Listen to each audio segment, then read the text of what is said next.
Creating a strategy. Many of us in business have a clear vision of what it is that we want to achieve in the future.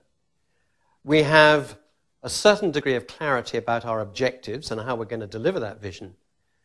But what we lack, perhaps, is a thoroughly thought-through strategic plan. And before you can create a strategic plan, it's worthwhile considering the 5 elements of strategic thinking. Here they are. First of all, arena. And that means in which area of the market are we going to be active? What is our arena for doing business? Think about what product and service you're going to offer to organizations. Think about what market segments you're going to sell into.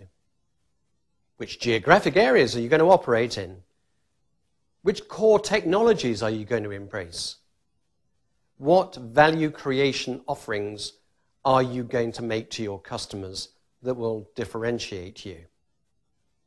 So be very clear on the business you're in and the business you're not in, and what you're going to be doing, what you're going to be focusing on, and where. So that's the arena. Next, consider vehicles for growth. That simply means, how are you going to best achieve your growth aspirations?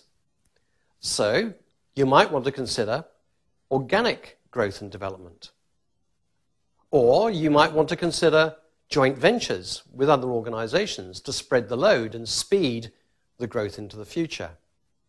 You could also consider a licensing or franchising way of operating, good for reproducing a solid core business in other geographies or locations.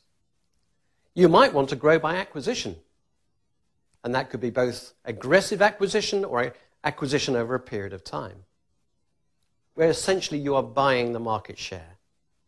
Or you might want to grow by mergers. Any of those are possibles. Think through which in particular is your most favored strategy, and perhaps what others you could bring into the mix. So that's what we mean by the vehicle for growth. The third element to consider is what we would call differentiators. Now, by differentiators, we mean, what is it that will make you stand out in the market? And that might be image. You enable people to create an image around them with your product or service. You are fashionable to deal with. It may be a high degree of customization that almost purpose builds things for people to their specification. It might be price, and that could be the highest priced and the most premium player, or the lowest price.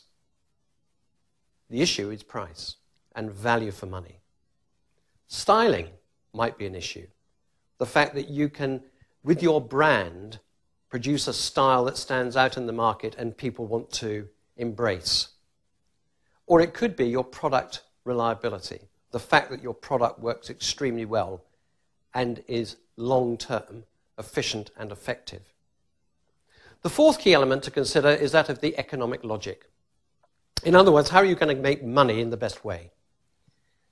Now, that can be through a number of methodologies.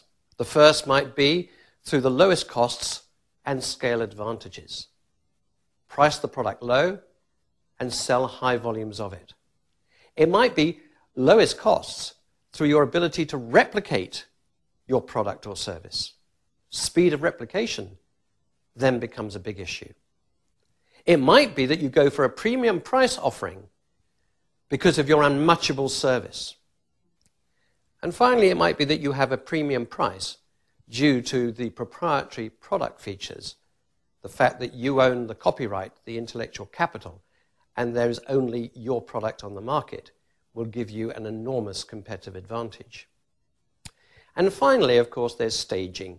And by staging, we mean how fast are you wanting to implement your strategy? What's the speed of expansion?